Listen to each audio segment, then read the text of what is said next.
आज का विषय, आरटीआई से क्या किसी अधिकारी की सर्विस रिकॉर्ड और प्रमोशन की जानकारी मिल सकती है?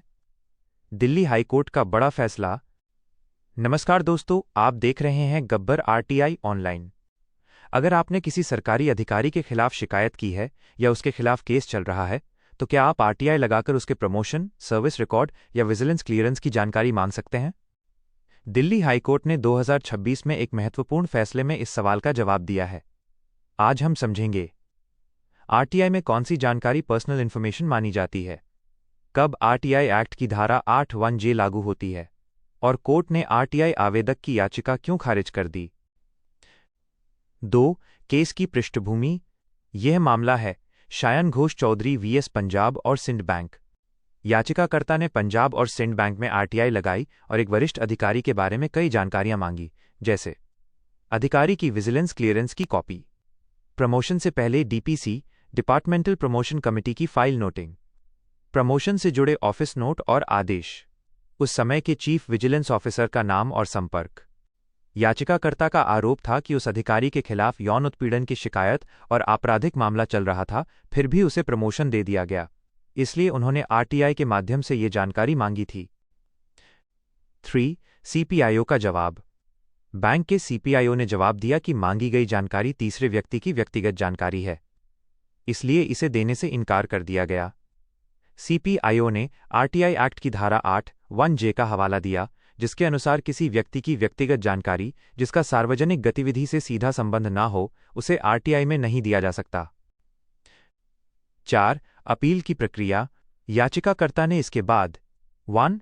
फर्स्ट अपील की, 2. सेकंड अपील की, 3. फिर हाईकोर्ट में रिट पिटीशन दायर की, लेकिन सेंट्रल इंफॉर्मेशन कमीशन (CIC) ने भी सीपीआईओ के फैसले को सही माना। इसके बाद मामला दिल्ली हाईकोर्ट पहुंचा। 5. याचिकाकर्ता की दलील। याचिकाकर्ता का कहना था कि ये जानकारी बैंक के रिकॉर्ड में है और सार्वजनिक पद से जुड़ी है, इसलिए ये पब्लिक इंटरेस्ट का मामला है। उन्होंने सुप्रीम कोर्ट के पुराने फैसलों CBS EVS आदित्य बंदोपाध्याय और सीपीआईओ supreme court VS Subhash Chandra Agarwal का भी हवाला दिया। 6. हाईकोर्ट का निर्णय।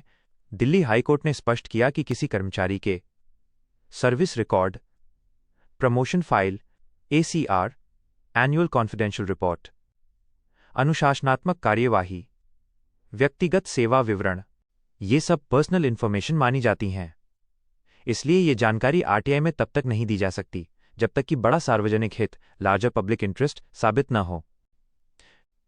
7. सुप्रीम कोर्ट के पुराने फैसलों का हवाला।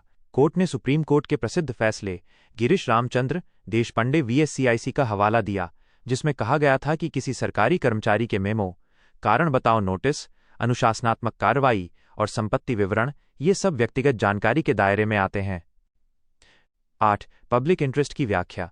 कोर्ट ने एक बहुत बड़ी बात कही, पब्लिक इंटरेस्ट जनहित और पब्लिक क्यूरियोसिटी जन उत्सुकता दोनों अलग अलग चीजें हैं।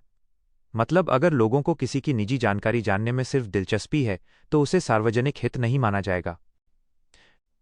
9. अंतिम फैसला।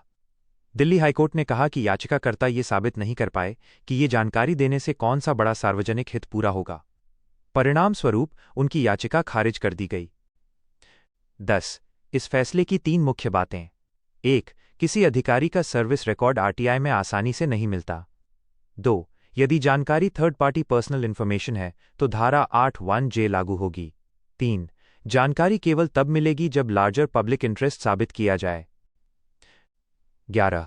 आपके लिए सलाह। अगर आप आरटीआई लगाते समय किसी अधिकारी के खिलाफ जानकारी मांग रहे हैं तो सीधे उसके व्यक्तिगत रिकॉर्ड न मांगें, इसके बजाय आप मांग सकते हैं संबंधित नियम और प्रक्रिया, प्रमोशन की सामान्य नीति, विभागीय आदेश जो व्यक्तिगत न हो, जांच की वर्तमान स्थिति। ऐसी जानकारी मिलने की संभावना ज्यादा होती है। दोस्तों, अगर आप आरटीआई कानून और सरकारी रिकॉर्ड से जुड़ी जानकारी सीखना चाहते हैं तो हमारे चैनल गब्बर आरटीआई ऑनलाइन को जरूर सब्सक्राइब करें। वीडियो पसंद आए तो लाइक, शेयर और कमेंट जरूर करें। धन्यवाद।